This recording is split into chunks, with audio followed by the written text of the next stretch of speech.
to talk about a collection that we bought from him just earlier this year. He came down late last year, wasn't it? And you said, I had this wonderful collection of materials that I really think should be in Memphis, and you should have it. And I looked at it and I agree with him. And fortunately we were able to persuade our dean that also that was a good idea. So we bought it from Murray, but Murray was generous enough to help us with this, and so in honor of that, we call it the Murray Hudson Railroad Collection. Really? And yes, we do. Oh, thank you. We do, yeah. We thought that was only your due. So Murray was also gracious enough. Once we put I said to him that we would definitely want to try and exhibit this at one point. So Bridget and Charles have put the exhibit together, and Murray has been gracious enough to come down and talk about the materials that are in this collection. So without further ado, Murray Hudson. Thank you, Gerald. This is going to be pretty ad lib, but I would like to say first that I imagine you are too. I'm a lover of railroads and railroad maps. And wherever I have found any particular manuscript maps, I've always, if I could afford them, bought them.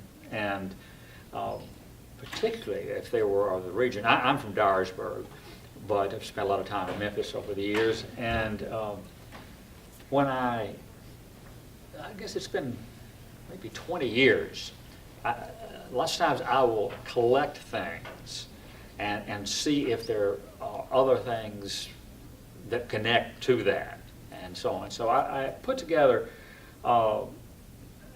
atlases that were owned by railroads that were pretty expensive when I bought them, but I knew that this is the only copy of this.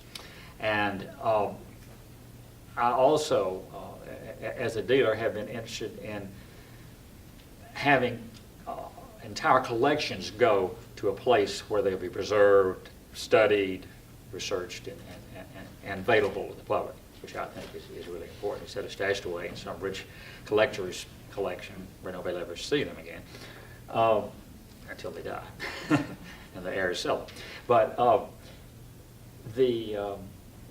this was the Memphis, the Kansas City, Memphis, and railway book.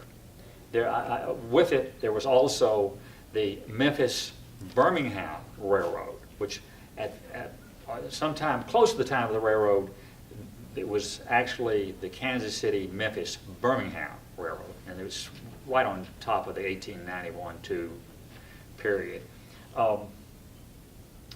And these are the engineer and surveyors, actual handwork, and of each section as they were building the railroad.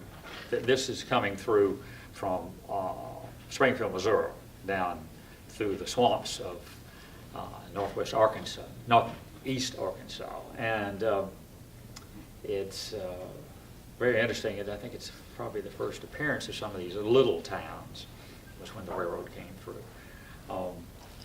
But the big deal is that this company, and this is something I have not been able to ascertain, it was a fairly substantial railroad, but certainly not the biggest one, even in this area, able to come up with $3 million, which is like 80 to 100 million now, to build a bridge, which was the key to Memphis and to the railroad, because then they would solve the problem of going hundreds and hundreds of miles up to St. Louis to cross. Or, as I'm going to explain in a little while, you could transfer them by barge, which is one of the trickiest things. I would love to have a movie of seeing them actually do it, because it looks like to me, if you just a small error, the tracks are not going to line up and go in the water. But this is,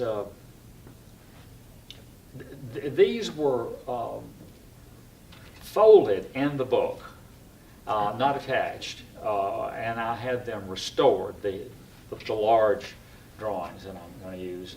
And then there are 3 drawings that are actually page size from the atlas. But they don't mention the name of the bridge, the actual picture of the bridge. There is a copy of a framed original that I also sold to the library. Completely separate from the atlas and map collection that I found it at a show in East Tennessee, and I thought, what's this bridge doing here, and so on. And the guy wanted an arm and a leg for it, so I had to wait a little while to where I could afford to get it. But and it is actually it's an original, not well, this is not the original, but the one in the frame I sold. And so the railroad started in 1876, I believe. The name changes make it really confusing when they change names and they change the date of the founding, but this is the atlas of the Kansas City, Springfield, and this is the section that just shows Arkansas down to West Memphis. And the detail maps, almost every one of these detail maps is, except for one of them, is of West Memphis, because that's where they had to disembark to load the trains onto the barges to take them across the river. In fact, I'll go ahead and show you that. This is the map of the little rounded edge of West Memphis at the time. And this had all been Spanish grants, and so they mentioned, of course, they're really keyed in on who owns what, when, and so on. So I think some of the owners of the land at this time were also the surveyors that either did the map or the Fuys. They were 2 brothers, and I think they were German. I read an article about them at some point. They were pretty important in the area in the late 19th century.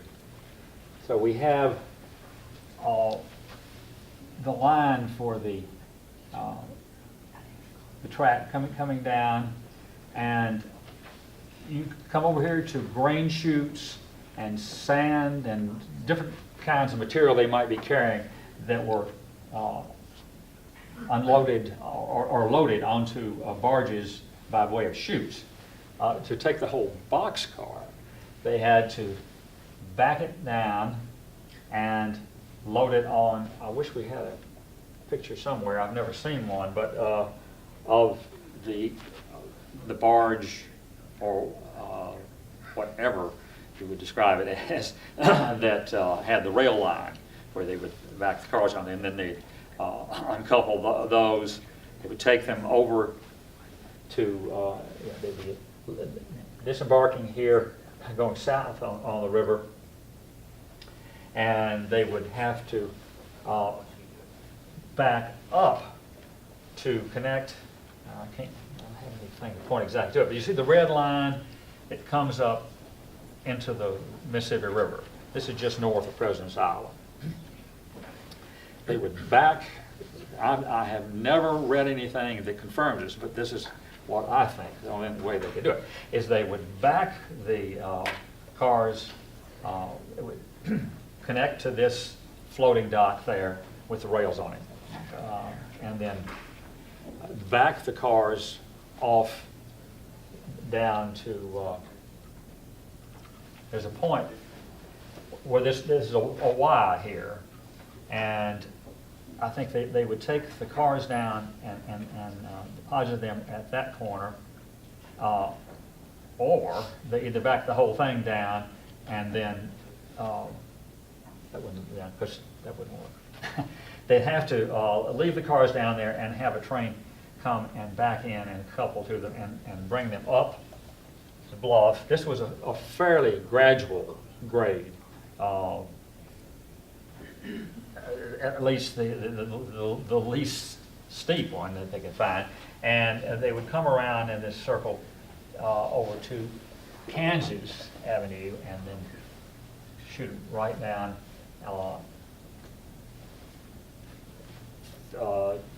into, I think they were using somebody else's depot at the time. But it, you notice that they still haven't built their,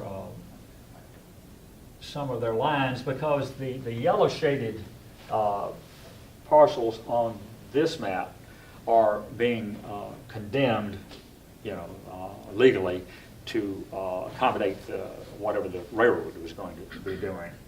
And so this, and this does not show exactly, it keeps going on down toward Beale Street.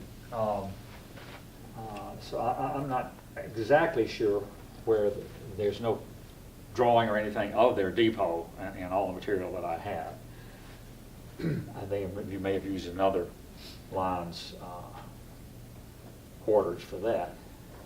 So you can see that it is going to take you a long time to take a train of, let's say, 80 or 100 cars, push them 20 at a time. I think that's probably exaggerating. Down this ramp, couple them onto the barge without spilling anything overboard, and then coming down the river, backing up, taking the chance, depends on the current too, of lining it up exactly, track on the barge, track on the land, or on the chute that comes out, and then bringing it up here. Whereas you could come directly across the river, and this is when they propose this, because this is still, I think, in the late 80s. This black line in the middle is where the bridge abutment will be on the Memphis side. And then it will come straight down, and they're going to condemn the land between Virginia and Iowa streets or avenues. And I'm not sure those names are the same anymore. And make a turn and go down, I think it's Kansas Avenue, and in to the depot downtown. But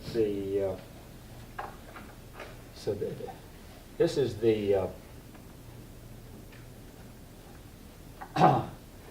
I'm sure this must have existed before they even planned the actual bridge. Well, the bridge, which I think they started talking about in like 1887, and they finally, I think number one, they had to purchase land over here in Arkansas to change the direction of their rail. In yellow here, and people can see better out of the way, the yellow line coming diagonally over here is the Kansas City, Springfield, Memphis. No, it's Kansas City, Memphis Bridge Company. But it, the actual railroad was Kansas City and Memphis Railway. So there are two other railroads that are coming to the same point in West Memphis, and they have to go beneath them. You can see the green line and the blue line are they're coming from one of them from I guess one is the Little Rock Railroad, and the other one is one coming, I think, from up in Missouri. And so it has to go underneath those, down to the bank of the river, and well, let's see. This is 1891. Yeah, that would have been right before they built the bridge. So this actually was the proposed, that yellow line is the proposed rail line to build right to the bridge and go over. And let's see, this is